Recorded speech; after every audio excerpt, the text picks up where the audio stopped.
Today, we're out in these tide pools at night, and we're gonna see what we can find. Hopefully we'll see some cool stuff.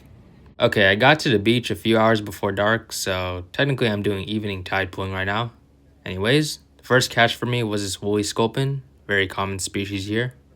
The next find was a sternzaeolid. These are a type of nudibranch sea slug. And literally like 1 second after that one, I found another. Check out the ribbed tentacles on the face. Huh. The shape and ribbing remind me of something. Once it got dark, I found this opalescent nudibranch. Usually these are the most common nudibranch species I find, but I only saw a few today. Right after that, someone else pointed out this Hopkins rose nudibranch. I wish I could have gotten a better shot, but they were in an awkward position. Look at that color though. Then I found this olive zaeolid gliding on the surface of the water. If you didn't know, many nudibranch species will glide on the water surface, crawling upside down just like this. And then I caught this colorful aeolid. The naming is kind of strange. They're not really that colorful. But this is a species I've never seen before, so still pretty cool.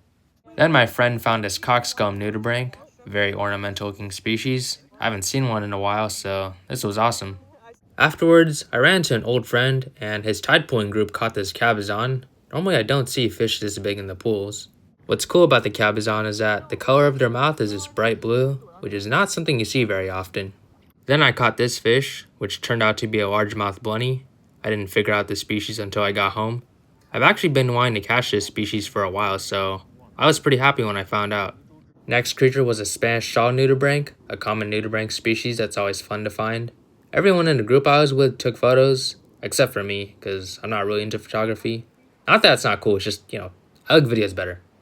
Anyways, we then found this red sponge gourd. These nudibranchs are also pretty common, and they are tiny. And then I scooped up these zebra chubs with my net. These fish spend a lot of time in the tide pools as juveniles, then move to deeper waters once they get older. This was the last species caught for today. Alright, that's the end of the video. See you next time.